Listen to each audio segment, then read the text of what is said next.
Hey, and welcome to another episode of the Ice Cream for Everyone podcast. This is Willem Vanderhorst, your host for the show. I'm glad to be back already. Much more frequent. I only published last week, and I've got a few other conversations. I'm getting back on track with the podcast. Not exactly sure it'll always be this frequent, but it's looking good for the next few weeks for sure. I have a bunch of exciting conversations coming up. And let's start with this one. I had a fantastic conversation with a strategist, Rob Estreitinho. Yes, that's right. Sorry, I wanted to pause and make sure I was trying to get the name right. I may have made a mistake, but I think that's how it's pronounced more or less the second time I pronounced it. And I'm not going to do that again because I'm going to fail. Although, well, I don't know if I will or not. But anyway, Rob is an awesome strategist, really switched on. Has been contributing a lot to the strategy community at large, I would say. He's from Portugal. He lives in London. I met Rob a couple of times. We talked about that in the episode a few years ago when I was living in London in 2016 for a open strategy event. And at another time, we just caught a coffee or something. And, he now works as a senior strategist for an agency called VCP Kin. A lot of his background is in social media. He writes an awesome newsletter called Salmon Theory, in which he has there's written interviews of other people who work in communications, creative communications, marketing, advertising strategy. He also publishes quite a few things, articles on LinkedIn and on his Twitter feeds. I mean, he publishes on Twitter. Yes, he does technically publish on Twitter. Anyway, he writes stuff on Twitter. You can follow him on Twitter at Rob is Typing. And Rob is Typing is his Instagram account. And we talk about his views on what Twitter is good for him, views of what's happened in his past about embracing completely and then rejecting and then playing around with social media, what kind of stuff he played with as a kid and what he sees strategy as. And a couple of trigger, a light trigger. I think it's a light trigger, but you never know. We talk about school bullying, so that's a thing to be aware of. It's not a heavy topic, it can be, but not in this conversation, but just for you to be aware of before the conversation starts. And, just in case you have kids around, there's a couple of F words in the conversation as well. Not just literally 2, I think, maybe 3, but, just so you know. What else? A bit of housekeeping stuff. If you enjoy the show, if you enjoy the Ice Cream for Everyone podcast, it will be awesome and fantastic. And I would hugely appreciate if you could give the show a rating and a review. So that's in iTunes or your Apple Podcasts app. If you go and give it a 5-star, please review. It helps other people find the show. It helps me, and it encourages me to keep doing more episodes and recording. The same thing if you just share it with a friend. If you enjoy the episode, share it with a friend, share it with somebody else, post it on your own social media. You can give me a shout out and tell me what you think if you particularly appreciate, or send me a question. If you don't like it, tell me too. Don't put that in a review though. So my Twitter account is ICVillem. There's sirens going on in the background. I'll see if I can hear that or not. I don't know if you can hear that or not. I'll see when I'm editing. I hope I don't have to record this once again. Although, I will record it again if I need to. But yeah, I live in a city. There's sirens. That happens. So, it's Chicago, that is, in case you don't know. So my Twitter handle is at ICVillem. Letters I and C and WILLEM. Same one for Instagram. My Instagram's the same. I got some inspiration from Rob about what I could be doing with my Instagram. He does a lot of really cool experimentation with his Instagram that I like a lot. The full-on website, if you want to find all the other episodes, if you want to find, I recently published a post, which is also available on Medium and LinkedIn, and on my website all about playing with strategy, inspired by a post I read, which is similar to a couple of other principles of gaming I read by a professor of psychology at Boston College, Professor Peter Gray, about the value of play and the characteristics of play, which inspired me to write some ideas and thoughts about how could you bring play to the creative briefing process if you're a strategist, which may well apply to other business meetings as well. But have a look at that. So I'm inspired these days. I'm going to be writing more posts about what I know from games and play and where those can be brought to different stages of the work of strategy in creative communications and all sorts of other creative process within creative advertising and marketing and branding. That was a tangent. I was talking about the website URL, which is ice cream for everyone, everything spelled out, .net, www.icecreamforeveryone.net. And so my email, if you want to send me an email about anything, is WILLEM, Willem, at icecreamforeveryone.net. For example, you can get in touch by email if you have a project to work on. If you're, an emergency, you need a strategist to work on some project, you need to find out about a brand, you are interested in hearing more about my ideas of doing brand and brainstorm and research and creative briefing, including elements of tabletop play and games, then send me an email. I'm available right now for new projects, or at least I'll have space for new projects. So if you need a strategist for hire, give me a shout. That could be working directly with businesses and brands or working for agencies, no problem. Like, whether it's for a pitch. And I'm based in Chicago, but I can easily travel. So if you're anywhere in the States or Europe or anywhere you need me, I'm more than happy to hear about it. One more thing, subscribe to the newsletter. I'm doing all of my promo at the same time, guys. So subscribe to the newsletter. The newsletter is Ice Cream Sunday, sent on a Sunday. I had a long break for a year. Again, I mentioned that during the episode and the conversation I had with Rob. I'm trying out, it's pretty much the same format as before. Well, first check it out. You can subscribe on the website. Go and, you can look up the newsletter. These days, it's the same as I was doing a year ago, which is just a couple of short paragraphs, depending, some thoughts, what I'm up to, what's going on with me. Have I published anything? Is there anything published either in the podcast or on my website? And then what I'm calling the weekly combo, 2 or 3 flavors, which are generally 2 or 3 links with a little bit of a blurb as to like why I think those 2 or 3 links are particularly interesting together. They might seem unrelated, but for whatever reason, I thought that they had something interesting going on together. So that's what the newsletter is. Nothing too crazy.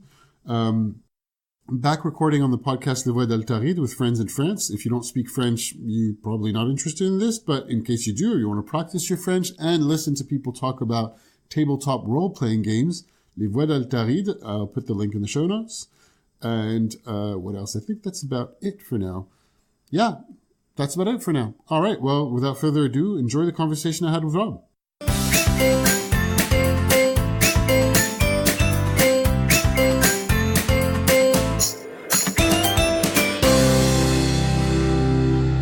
Hey, Rob, welcome to the show. Hi, thanks for having me. Absolutely. Thanks for joining me. I really appreciate it. It's cool. We were just saying, and I thought we might as well press record because we're just going to go and talk about a bunch of stuff, but the last time we saw each other was in London when I was there. So I think it was 2016. And was it after a Google event or the one that Mark Pollard came to talk at the Open Strategy event, which was somewhere, I can't remember where it was, an agency. Oh my, your memory is better than mine. All I remember is all I remember is we did meet at an event, and it was at the time in my life where I had just recently gone freelance. So I was asking around, or I was planning on going freelance maybe.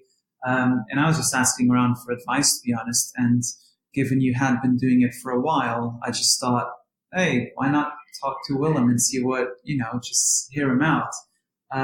So yeah, I do have to say, I don't think at the time I mentioned, but I've always been very awkward about meeting people like that and just having some food and chatting. And I feel like freelancing, it kind of started there, but I feel like freelancing helped unlock a little bit of that in me. So I now feel far more comfortable just going, hey, can I buy you a beer and just talk about whatever? So yeah, that was the start. So what was the thing that you found a little bit difficult in the first place? Or I don't know if difficult's the right word, but that you had to get used to or into. I've just always been, I've just always been quite socially anxious in some ways. And I've always been quite shy as well. No one believes me when I say this, but I'm an incredibly shy person. And especially around groups, I'm better at one-on-ones. I don't know. It was just part of it maybe was the feeling of why the hell would this person give their time to me? And part of it was how the hell am I going to maintain an interesting conversation with them? And then it just turns out that if you if you go with a few key questions you want to learn, but then just let the conversation unfold, it's usually all right. Like if people are making it hard for you, then it kind of often says more about them than it does about you. So I just learned to relax a bit more over time, that when I enter those conversations, after a few, 5-10 minutes of sort of contextual chat, if you know what I mean, like, how's it going? How's work, etc. You just get into a really nice flow. But it kind of comes with age as well, It's, I'm 30 now. Being 30 is different than being 25, which is when I moved to London. So it just comes with like life experience a little bit, I think. Yeah. And I think, what comes automatically along with that is practice. Oh, yeah. Life experience in the years is more practice, makes it, a little bit more comfortable. Yeah, 100%. It's basically the same. It's the same thing that a lot of people will tell you about interviews, An interview is never easy, but it gets a little bit easier as you do more of them. Even if sometimes you just do them for practice, that's not necessarily a bad thing, because it helps you understand how you think as well. Because if someone asks you, like, tell me about you, like, that is not an easy question, because it's very easy for you to ramble on and not really know what's your story or what do you believe in and stuff like that. So I've just learned to embrace those conversations as one, a really good way to just connect with people that I know from like Twitter and LinkedIn, and just knowing that person a little bit better.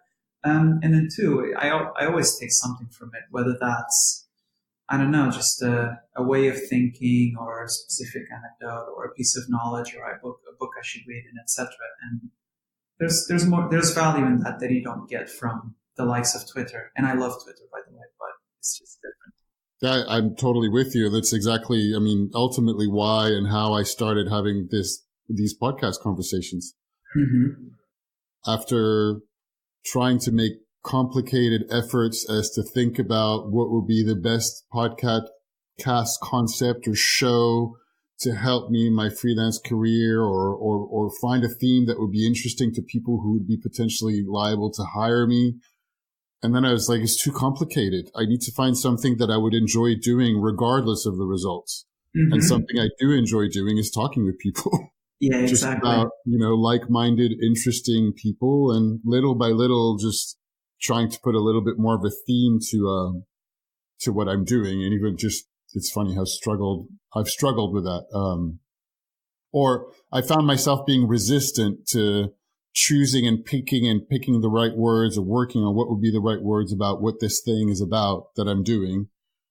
Even though I tend to, give out and dish out that kind of advice to clients and brands and marketing to say, it should totally be about one thing. Yeah. It's funny you mentioned that. A couple of months ago, I was having a conversation with Rob Campbell from RGA, because he's just moved to London. And I was just like, oh, hi, can I buy you a beer and talk to you about a couple of things that I'd like to learn more about?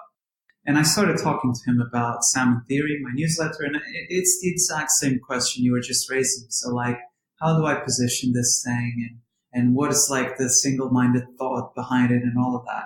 And after a while, he just said, don't take this the wrong way, but I feel like you're trying to justify this project existing. Just do what you enjoy, and then if there's a pattern, it's going to emerge, but don't feel the need to create rules around what you want or do not want to do with it. Just go with what feels right for you. It's your thing. You're not answering to stakeholders. You're not answering to board of directors. Just do what you enjoy and do what you think works, but you do it for fun, because it's extra time on your life. It's not your day job. So just be cool with it. Yeah, absolutely. And did you find, I was wondering about that when you were talking about, reaching out to people and talking to people, asking for advice and looking for jobs as freelancer, extending your network. Did you find those kinds of, skills or actions benefiting in other areas of your life? What do you mean, in terms of? So whatever you found that you had to practice because you weren't really in the habit of getting out and reaching out to people and talking, that you were a little bit shy. Through that practice of meeting more people and starting to enjoy it. So obviously you've got, learning and meeting people for work. And I was just wondering if there was anything that it was not a prepared question or anything. If you found value and benefit for other areas of your life. And whatever you had to do to go find freelance work, meet new people, and perhaps go through, yeah. Does that make sense?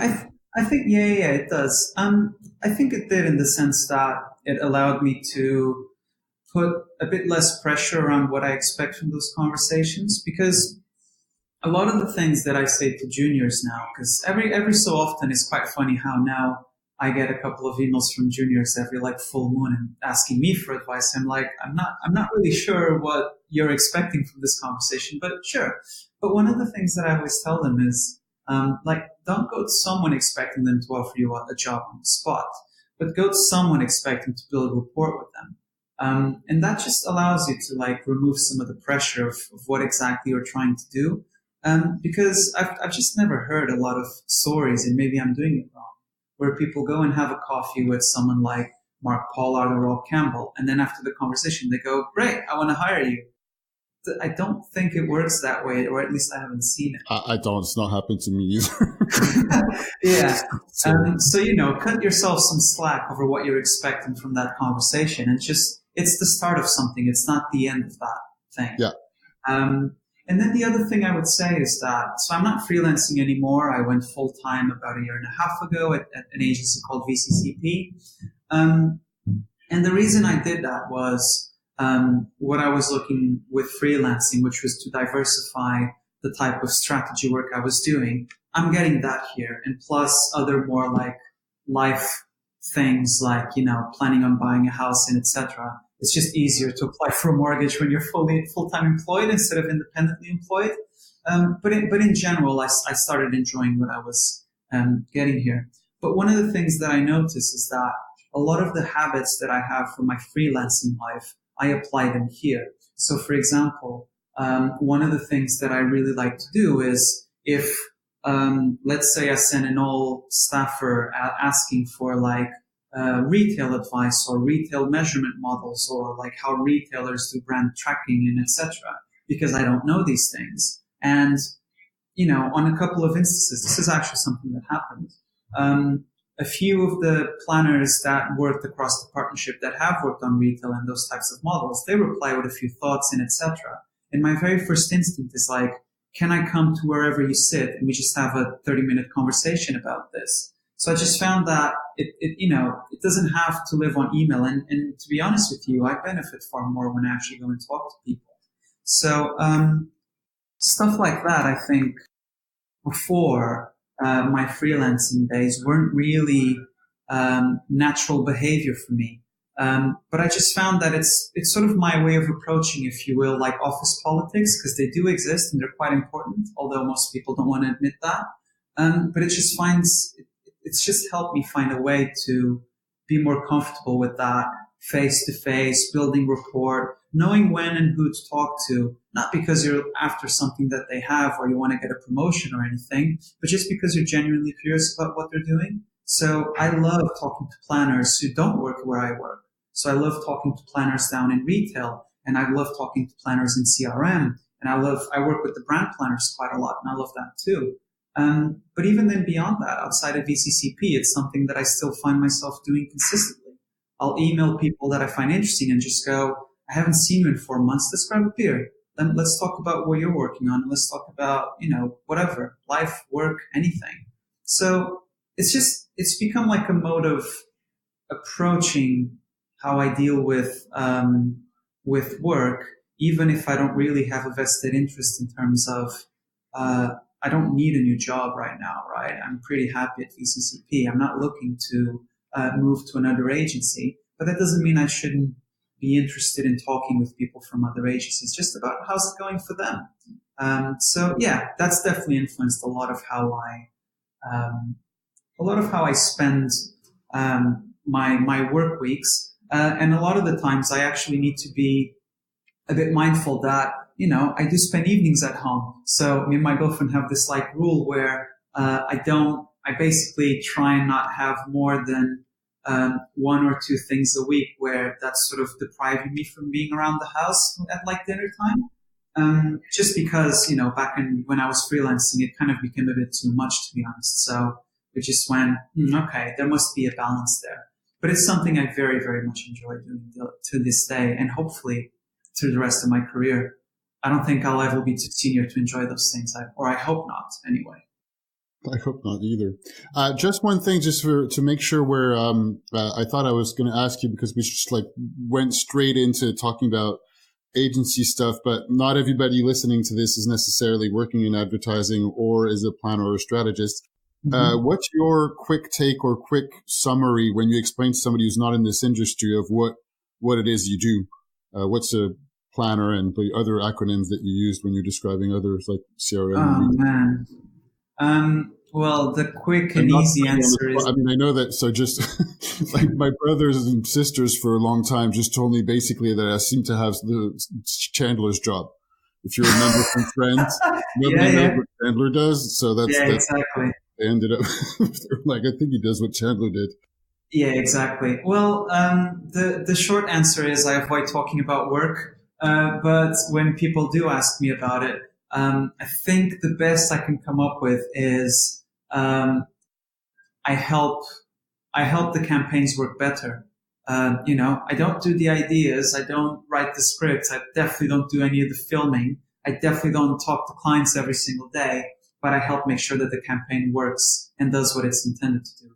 And then if people ask, oh, what does that mean? Then I might go, oh, well, if you're thinking about how advertising on TV is different from advertising in print and from advertising on the internet, etc., there's different, those things have ways of working together. So that's kind of my job to figure out, is how do those things work together and how do they give results to what a brand wants to be remembered for or a specific KPI they might have, etc. I don't go to that level of detail, but only if they ask. But the baseline answer is, a lot of people have ideas. I help make sure that the ideas work as hard as they can to deliver results. Perfect. This is great. Another thing I just thought, it was not in my notes, but it was a bit opportunistic, as you just mentioned being at VCCP for a year and a half now. And I hope it's not a delicate question, but I don't think so. But I remember I was listening to the chat that you had with Mark Pollard. I'll add this in the show notes as well. But at the time you talked to him, you'd been there for a few months only. And you talked about expecting whether there would be, I don't know, some kind of bump where it might be difficult after a few months, or you might get bored. I was wondering if you experienced that at any point in the past year, or something like it. I don't think so, but I think part of it is, I think, a testament to what I think is really good place to work. But part of it is also my own personality and some of my points of view on work and why I do enjoy doing this stuff. So if you listen to the Mark Pollard interview, a lot of where he's coming from is he's trying to understand with every person he talks to, like, what actually drives you to do this job. I think for most of my career, I found myself wanting to do this job because I get bored quite easily and I need to sort of do a thing, move on, do the next thing, and then cycle. So in that sense, freelancing was brilliant. And in that sense, the whole idea of, I think at the time what I said was I have like a 6-month test. So after 6 months, I start getting a sense of the good and the bad, and a certain employer or company will start getting a sense of what's good about me and what's bad about me. And then there's sort of an implicit calibration of whether the thing is working or not. It's a bit like relationships, right? You only know if you really like someone after the first fight. Until the first fight, I don't really care because it's all, unicorns and rainbows, and that's the easy part. The hard part is you have the first fight, you have the first bad project, you have the first slightly rude email response, and et cetera, and et cetera. And those things exist, right? That's the reality. So even after that, if you go overall, it's still the balance is still pretty good, then great. That means that we're both happy with the relationship. So I think, like I said, part of it is I found that the balance here has been quite good for me. So I'm not going to pretend that it's perfect. Of course, there's always bumps in projects, but the benefit of it and the people I work with, I think, have most definitely overshadowed the bad stuff. But then personally, I found myself, don't really know why, if you ask me in detail, but I found myself appreciating more the value of committing to a thing for the long term. So say a project where you don't just do a one-off strategy thing, you actually want to see it through. And what it means to see it through is to stay 8 months with it. And then by the time it's done, you go, okay, great, now we need to think about next year. And I just found myself really appreciating that in a way that I'd never really appreciated before. Because before I was very fireworks driven, oh, is this cool and exciting? And oh, okay, done. It's like a heroin hit. It hits you and then it's downhill from there. Whereas now I find myself just appreciating more the idea of being on a project for a prolonged period of time, working with a team that I know really well for a slightly more longer period of time, and just having a bit more of a personal commitment to stuff. So in that sense, I'm not sure if I hadn't changed that and how I see work and why I do it. I'm not sure, VCCP could have been the best agency in the world, but if I hadn't changed that in my outlook and how I deal with difficulty, I'm not sure I would have stuck around for a year and a half now. And with if you ask me how long do you want to stay there, I'm like, I don't really know. I just want to ride this wave as much as possible. So I'd say it's kind of those two things have slightly changed it for me. All right. Thank you. Cool. Let's go back a little bit. I was thinking you're obviously, I know that, but people listening might not. You're from Portugal. Yeah. Where'd you grow up? Lisbon. Outside of Lisbon, not the main city. I grew up in a small town, which I think you could technically say it's the countryside. Like borderline suburbia, but countryside, or further away than suburbs, or?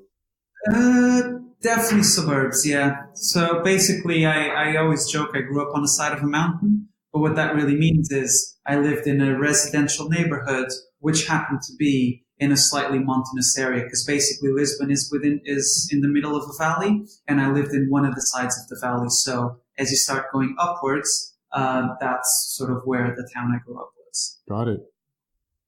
One question I started being interested in, and there's a couple of things I found in some articles. I didn't have to take tons of time to prepare, but I did dig up a few things. What was your favorite form of play as a kid? How did you enjoy playing?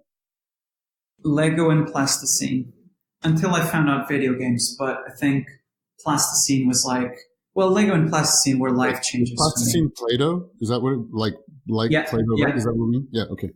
Yeah.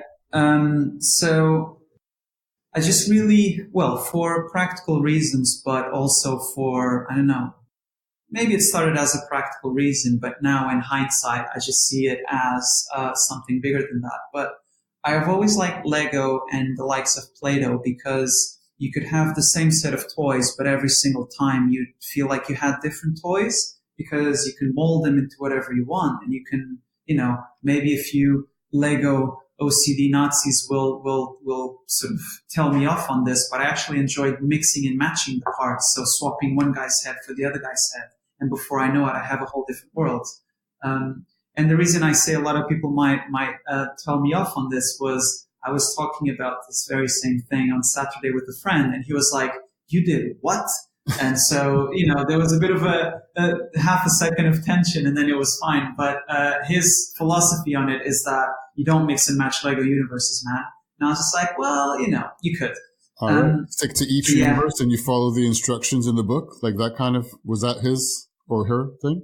Well, his thing was basically, look, if you have a police set, you can't have a pirate in there. And I was like, well, what if the pirate is lost? And what if they're both in another universe and none of them know what the fuck's going on? That in itself is such an interesting storyline. I think his thing was his brother kind of once put some police officers in a giant pirate ship, and he was just like, this just feels wrong. But yeah, for me, it was always the fun bit. It was the mixing and matching. What was important? So I remember for me, because I played a lot of Lego as well, not so much plasticine, but modeling, building the models was important to me. And I mean, like, not necessarily the instructions, but like building my own and mixing stuff as well, like you did. I don't know. And then some people play act. I didn't do too much of that. I was very much in the modeling, and I built sets of like, if you imagine an action film and freeze frame, I would try to do that. Like I had something in my head and I would put it together, and then, I could have taken a picture and I would just destroy it all and start over again. But yeah. Right. Yeah. Well, I think that's a good point. I think that was actually a big part for me as well. I'd spend a lot of time. So I loved Lego Technic. Do you remember that one? Yeah. Where you could build So I loved that Lego Technic basically allowed me to build what at the time was the closest possible thing I could think of building my own robot, right? Because I've always been quite fascinated with like robotics and mechanical things. And, at the time I've always been pretty shit at math, so I never pursued a science career, but I had a keen interest in the whole idea of like robotics and mechanical things and stuff like that. So I'd spend a lot of time just ripping apart certain mega Lego Technic sets and then trying to do like, a robotic hand or a robotic face and just playing with that. But to be honest with you, a lot of the times, now that you mention it, I would spend a lot of time building it, then spend a portion of time playing around with it, and then I'd be tired of it because I'd already done what I wanted to do with it. Yeah, I had the same kind of thing. There was a post you wrote not so long ago about the 30 things you're still learning, I think. Yeah. And I picked out a few things that I thought was interesting. And one of the points you mentioned being that you were an angry kid. I was wondering how so, or... Well, basically, as with many kids, as it happens to many kids, I had some like school bullying problems, and that then developed into a slight food disorder. And by food disorder, I mean I overate, or I ate to compensate. So I gained a lot of weight from like 10 until like maybe 15, 16. And I think a lot of those things came from a profound belief that there was something deeply unfair about the world. So, when you're bullied, you kind of go, why the hell me? And I think that kind of marked me a lot as I was growing up, because it meant that I wasn't as emotionally available to people. I was kind of, in my head, I'm always mentally apologizing to my parents, who I have a great relationship with today, but I always go, oh my God, if I knew me at 15, I would have kicked the shit out of me based on how I treated my parents. But thankfully they didn't. They were very understanding and all of that. But it's just, I grew up with this very deep dissatisfaction with a lot of things. And a lot of it I sort of expressed through drawings and then video games later on. So, I was the prototypical example of a kid who loves violent video games, but hey, just happened not to be, a total wacko, which was the concern at the time. But I don't know, it just sort of gave me a release from a bunch of the other things that I consider to be unfair about the world. Now, as I turned 30, I feel like, again, age is helping educate me a little bit, and life isn't always like that. But, it's still something that I'm very mindful of, sort of how much do you give into anger and how rational it is. And a lot of the time it just isn't, but it is interesting to understand where it did come from. Yeah, it is. And I know, I haven't had to deal with much bullying, a tiny bit in junior high school, but not much. So I guess I was lucky that way. But I know these days there's tons, particularly that it's just all over the place in the age of, being anonymous on the internet and trolling on the internet and everything else. So I don't know, there might be people who might be interested in the end. How did you knock it in the end? What was you had coping mechanisms in terms of eating and video games and doing other things. Yeah. How did it end in the end? It's hard, man. I think it's quite hard. I don't really know if there was like a key transition point, but I can point to a couple of episodes. So the first one was, and this is the cliche of answers, but getting a girlfriend helped a lot.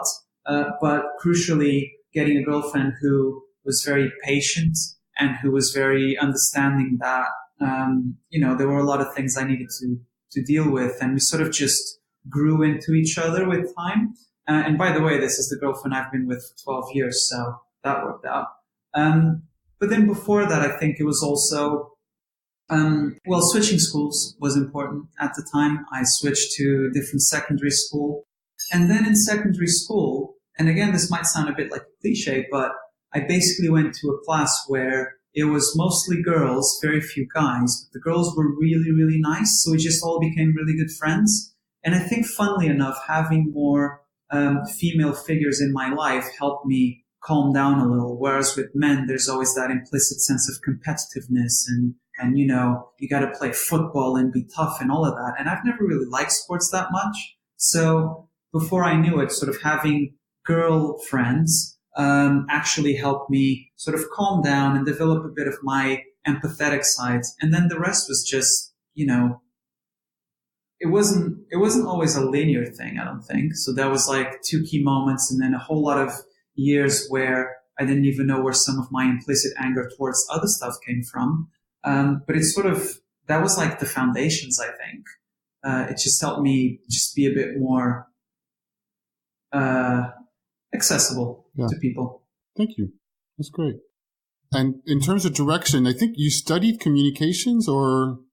Yeah, so I studied communication sciences in uni, which is as broad as it sounds. What was the appeal, if there was one?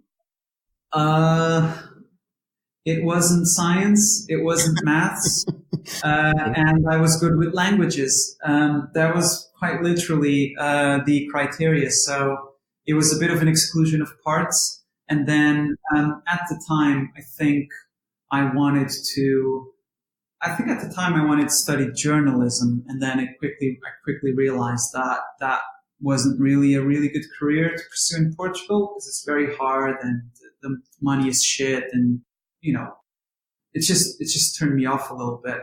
But to be honest with you, it all started with, I like languages. I'm pretty good in terms of English. So I never had to study that much for English and I'd always have pretty good tests because I just really, really loved it and I love languages. And then it was sort of like, okay, so where does languages lead me to? Humanities. Okay, what does humanities lead me to? Oh, communication. Yeah, that seems all right. You know, it could have gone a million other different ways, but it just ended up being that. But if I would be lying if I said that it was a totally conscious decision. I mean, looking back, it was pretty irresponsible how I chose my university degree. I just went to one of my neighbors and I was like, where are you applying to? He's like, I'm applying to this for international relations. And I was like, okay, well, I might apply where you are, but I don't like that course. But this communication sciences thing seems decent, so I'll go there instead. I'm not sure I would have made that decision the same way if I could go back, but, you know. If it reassures you, it was even, I mean, borderline mine, I think, was even worse. In terms of choosing which way I was going for studying. I was applying to literary prep schools in France, but most of my teachers were like telling me that I would not get in because they were basically looking at me like, Willem, I don't think, you're entirely capable, but they were trying to delicately tell me that my attitude in school and the way they could see that I was not doing anything, but that I was bright, was like maybe not the best way to go for somebody who doesn't want to study that much. And I didn't have the grades anyway. It's not, so. Yeah. But I still had to make a choice for university. And I was filling in my application. I was on vacation for summer break. And I just suddenly realized that I had to make a university choice and pick some kind of, thing to study. And I just went through the list and I saw there was cinema and I was like, I like movies. Let's do that. And then for the following few months, I decided I wanted to be a film director, but that didn't last very long. Yeah. How did you go to strategy then, to like advertising? I was going to ask you the same question. Mine took a little while, but I'll go with mine fast. I went and studied that. It was very theoretical, and I was very interested the first year. The second year, I started losing interest, and I started working in a bar. And then I worked at a bookstore, and then I talked to people at the bookstore because after 3 months, and then I was pretty much not going to school anymore the third year. And I was working full time in the bookstore, and I talked to people who'd been there for 12 years, and they were still doing the same thing that I just basically mastered in 3 months, more or less. And I was like, well, okay, this is good. It's nice to earn money, but I think I should do something else because I don't really want to be here in 12 years doing exactly the same thing. And I had an opportunity to go study graphic design, which is another area of interest of mine that I talked about with a friend. And he knew they were looking for somebody in his company. And so I started a degree that was part-time working with him, which was an experiential events marketing agency, and part-time doing a graphic design degree for a couple of years. So I started out in design, and then I was looking for another job in design, and I completely differently had an opportunity to work in coaching and personal development programs with a company called Landmark. That I knew because I'd done their courses and I knew people there, and they were like, well, actually, there's a job here.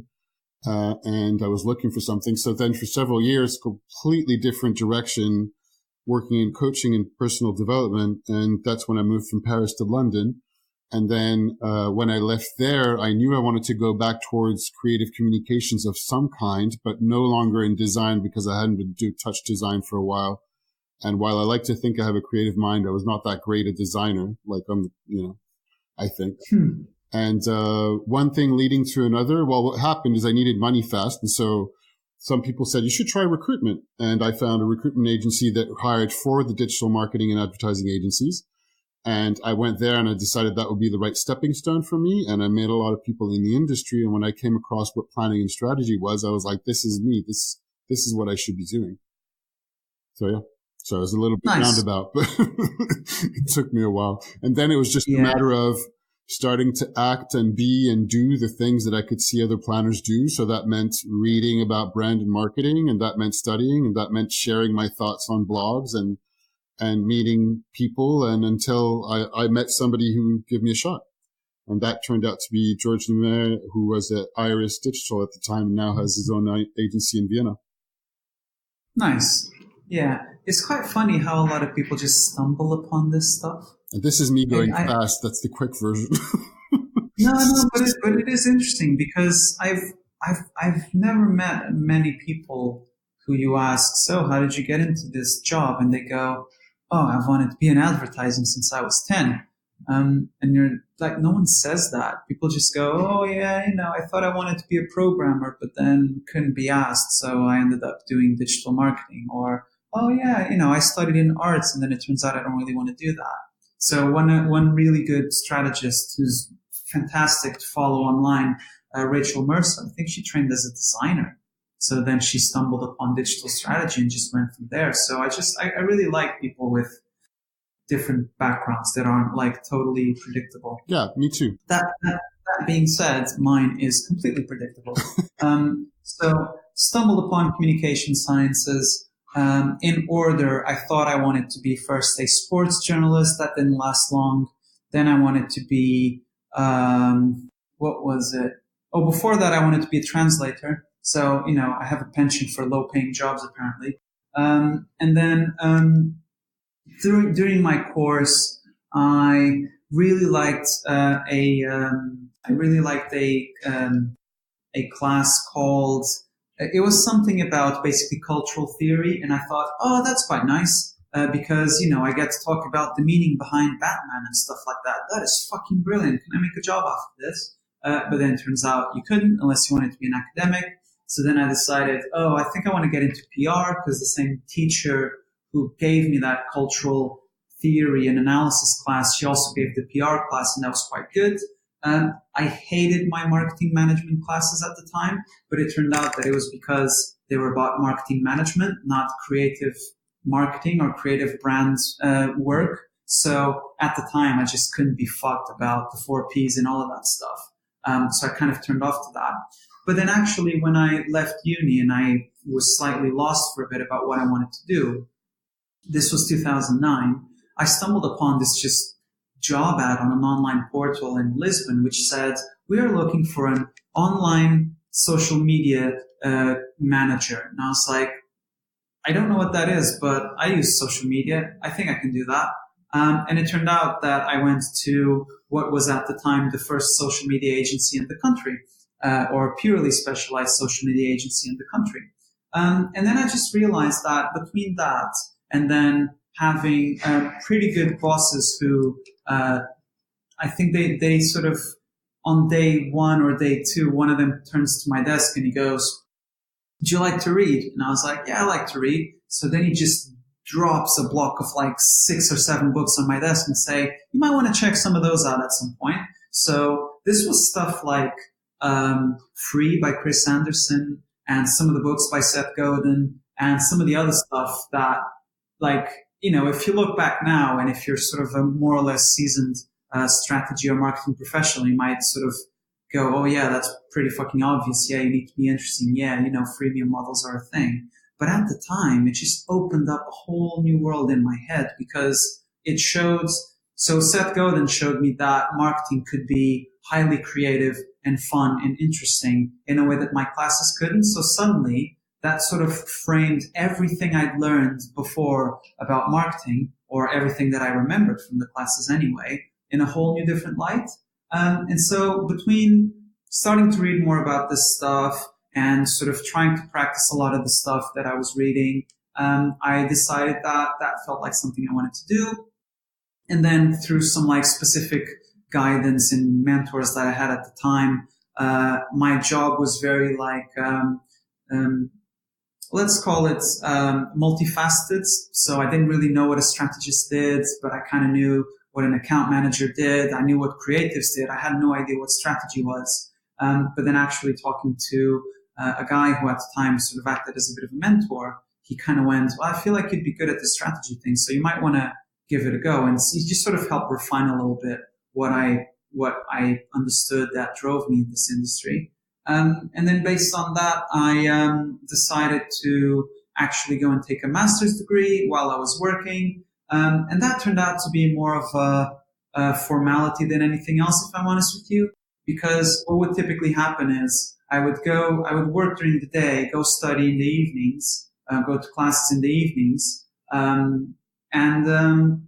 Because the curricula was so outdated at the time, basically I found myself, hearing about things that I knew for a fact weren't really true in my day-to-day reality. And 2, a lot of the stuff that they were teaching was interesting, but they were so behind the times. So just to give you an idea, this is 2011, and one of my teachers who was in charge of the advertising program, she'd never heard about dynamic banners. She didn't know you could do interactive banners. And I was like, "Are you joking? Like, that's been around for, 6-7 years already." And you see, if you keep up with like the digital marketing blogs of the day, you could see a lot of that stuff every single day, just, populating the feeds. But the reality is, because she was so in the academic world, and a lot of the teachers were basically just academics, I found myself sort of feeling a slight disconnect between academia and practice. So I finished my master's, but always with that ambition of like, this is going to be a piece of paper. There are some books that they recommend here that I want to check out, but by and large, I think I learn better through doing than just studying and writing an essay about it. And then that was kind of it. That's how I then found my general direction into what I wanted to do. Awesome. That's great. And I was wondering, and just to just being conscious with time, there's a couple of things that I'm going to mix together. There was another point of your list of 30 things you're still learning is how to play, which I liked as well. And I find some of your stuff, particularly like how you published in the experiments and kind of like series you have on Instagram, like doodles and drawings. And these days you started publishing these kind of like designy, graphic, I don't know, motivation, not sometimes motivation. I thought they were kind of interesting and cool, and playful, in my opinion anyway. I was wondering if the way you use social media these days was the same as when you started out, or like how you came across to start playing around with different aspects of social media. Well, I think it always came from that original principle of I learn better when I do, and then I sort of work backwards from that. But that being said, my approach to social media has changed quite a lot over the years. So I went from total obsession, immersiveness to total rejection to now I think finding a semblance of a balance between both of those worlds. So I really like tinkering with, stuff like the Instagram typography is a fairly recent one. To be honest with you, I have no fucking clue what I'm doing there. I'm just seeing if I could do stuff in slightly different ways. The only guiding principle is I love words, I love writing. Can I make writing fun and visual? Beyond that, I'll be honest with you, Will, half of the time I'm like, I don't even know what's like my guiding principle for this. Because some of it feels like quite self-helpy. Some of it is just like stupid puns. There's one that I did the other day, which was, on Instagram, I'd go like, swipe right, and then people swipe right. And then I had a thing saying, lesson number 1, don't do anything people tell you on the internet. Like, I don't know what the point of that is, apart from it just looks fun. Just stuff like that is exploration. Did that just like come, oh, I have this idea, I'll just do it right now? Or do you have scheduled time to do, okay, now I'm going to do something for one of my social media or my Instagram or? I used to have scheduled time. It doesn't really work for me emotionally because it removes the sense of play. It adds a feeling of duty and time and commitment. So what I do now is I'm far more spontaneous. So I think sort of in the back of my mind, I have a slight sort of antenna that there are certain things that sometimes I do want to share, but I don't try and force it anymore because I don't know, it just creates this, it starts feeling like a job as opposed to feeling like fun. And I don't know how you feel about it, but social media a lot of the time doesn't feel that fun anymore. I agree. I was going to ask about how long you've rejected it because I'm just getting back on Twitter right now and like starting to appreciate a little bit. But for a while, I was barely ever like opening it or tweeting or at all. It's really hard, man. And especially depending on who you follow. So on Instagram, so I'll start with Twitter. On Twitter, for example, I've started by following basically everything I was interested in, including like news outlets and people and etc. It's too much. I can't follow The Guardian on Twitter. I love The Guardian, but I can't follow them on Twitter. Yeah, I don't like 720 tweets a day, I just get lost. So I have a few like ground rules, if you will, that allow me to not freak out over it. So one of them is I don't follow news organizations, but I'll follow the people that write for those organizations. So for example, if I want to dial up the amount of gaming stuff that I can look for on Twitter, I will not follow Kotaku, but I will follow the editor of Kotaku, because then journalists tend to be quite good at mixing the serious knowledge-based part of their jobs, but also just being really fucking good at just having fun at certain things. So, one of my favorite people to follow on Twitter is the editor. I think she's the UK editor for BuzzFeed. She's called Katie. I cannot say her last name, but she's really good at just writing really funny tweets. I'll find it to add it to the show notes. Yeah.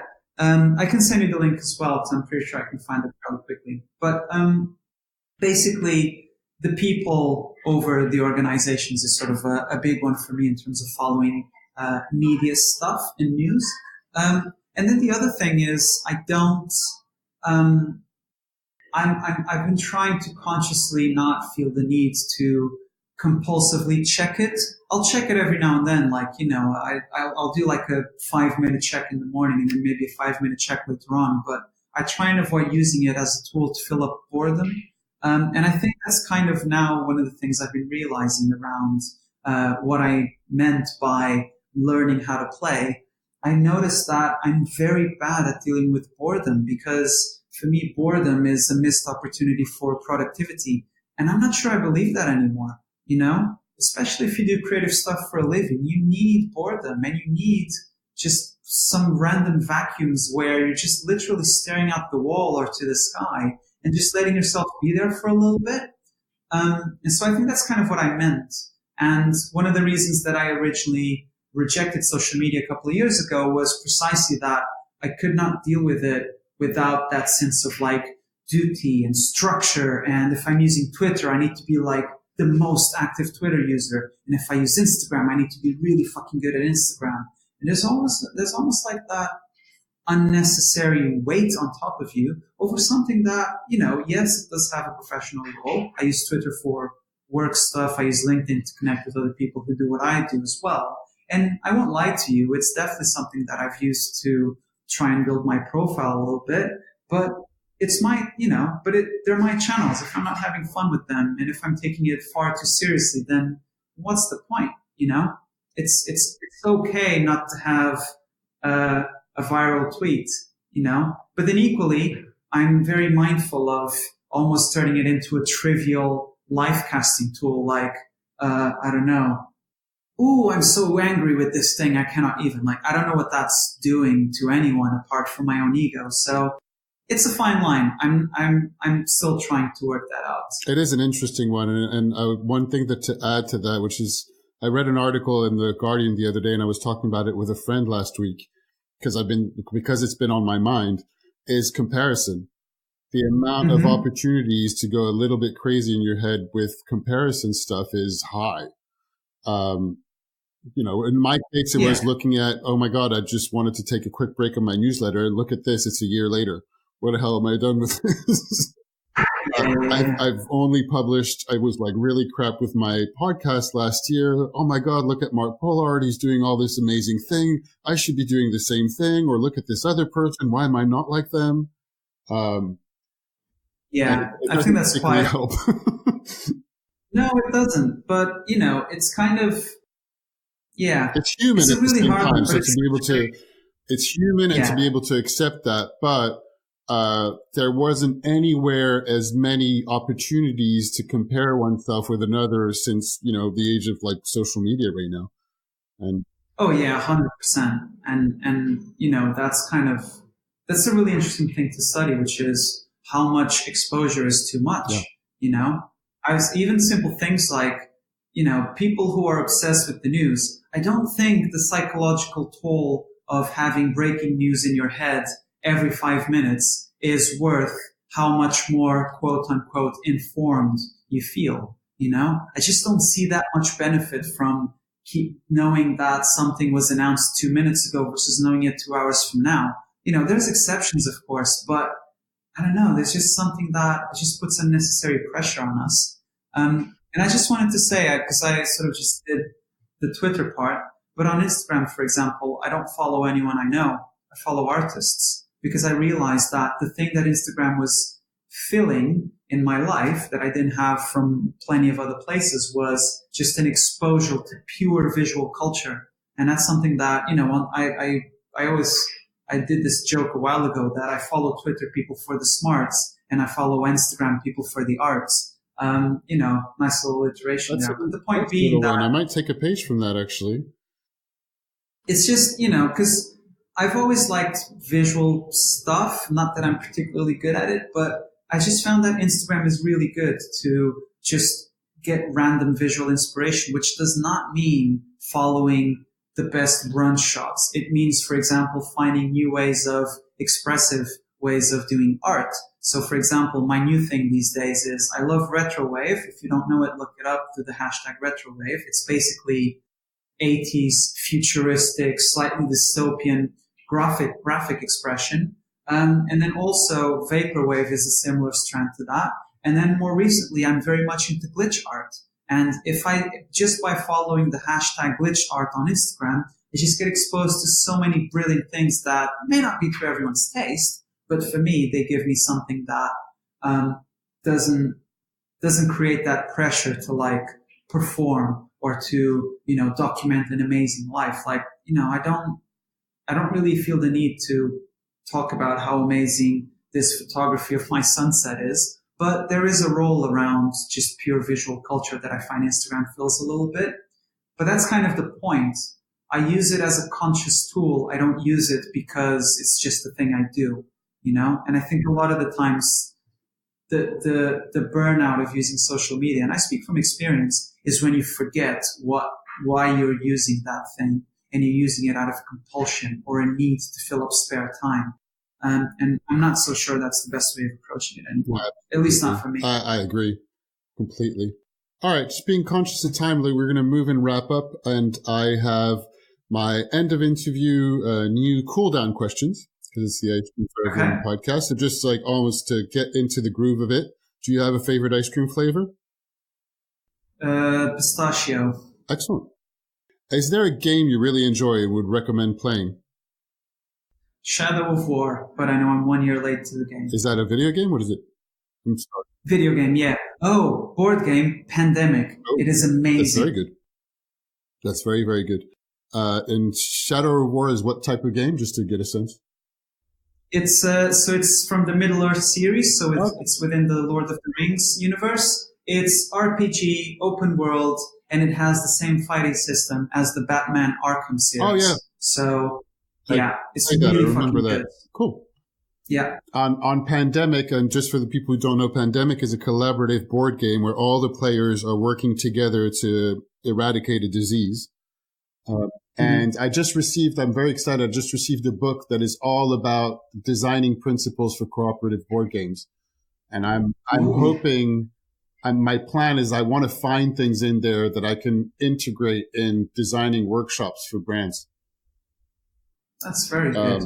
I like that. So are you going to put notes on what that book is? It's called Meeples Together, and I'll put the book in the show note. I'll send you the link.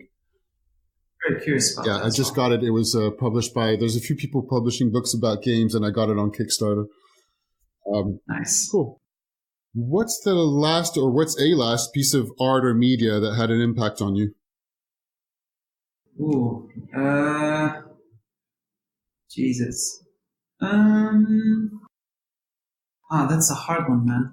Is this like a speed response thing, or can I have just a few seconds to think about it? I'm testing the questions, and people are taking a while, so my questions they're not bad, but they might be too complicated. I don't know. The first thing that comes to mind, let's go for that. The first thing that comes to mind. Otherwise, I'm going to start asking you how you judge what the right answer is. Retrowave music, because music is art too. Yes, absolutely. Excellent. And so that's the same style that you were talking about earlier. So that has like a 80s futuristic influence. Is that what it is? Yeah. Do you know the Drive movie? You know the soundtrack for that? That's retrowave. Got it. Cool. Yeah. I think I would enjoy that. I'll have to check it out. All right. And what is something everyone should experience at least once? Drawing. Cool. And I'm testing this one, and I'm wondering if it's too close to the other one, but given you answered the last one quickly, I'm like, all right, great, I'll try it too. If you could give one thing to everyone, like you make a wish and everyone has it, what would that be?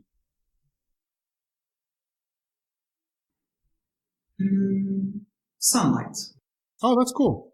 I like it.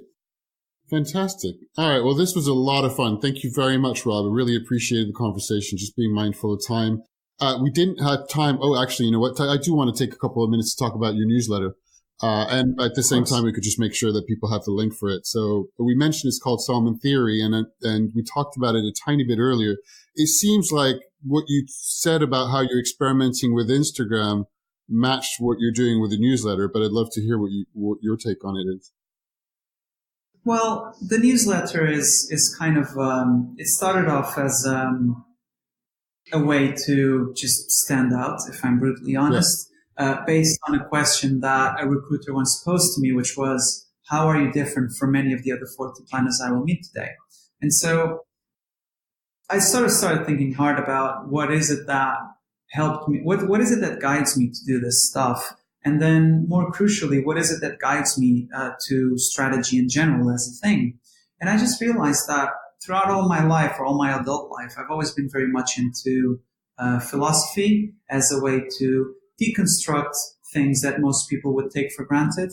And I just found that that's kind of a lot of the times what I'm doing as a strategist. It's just deconstructing things, getting behind the skin of why things are the way they are.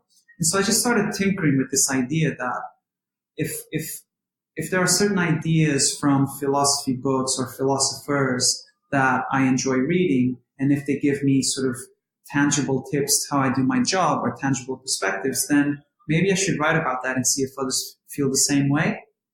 And so I turned out into a newsletter. It was a perfect excuse to have a go at newsletters in a time when, again, I was already like 2 years late to the game, but I saw everyone was doing a newsletter, but everyone was doing like a a link curation one, and I was like, I'm not really sure I have much to offer there, but maybe this philosophy and strategy thing might have something slightly different. And then after 6 months of doing that, so that was a year and a half ago, give or take, 6 months after doing that, I decided that I wanted to turn my interest in talking to people into another strand of the newsletter, which is the interviews part. So what happens if you subscribe to it is on 1 week, give or take, I will write something that I've been thinking about. And then on the other week, I'll have an interview with someone about what I call sort of the philosophy behind the work, which isn't to say that they need to be philosophy nerds, but they most definitely have a point of view, which is what I call their philosophy. So it's basically interviews with smart people, very similar to what you do with your guests. But yeah, that's kind of the gist of it.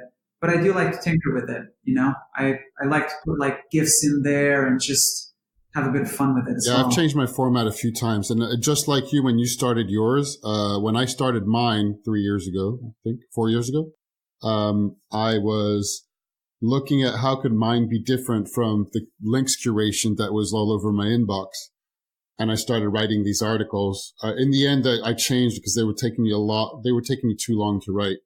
And, but I did have some good echoes from it. So I do like your format a lot.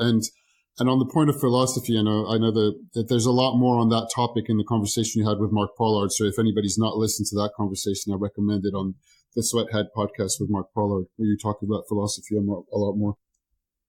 Cool. All right. So so they can look for Salmon Theory on presumably Google. I mean, I'll add it to the show notes, and then find you where else? Just look up Rob Estreitinho. That's my handle on Twitter. And then based on that, you see the link to the newsletter and all the other bits and bobs. But probably Twitter is the best place to All right, cool. Thank you very much for your time, Rob. Thank you, Willem.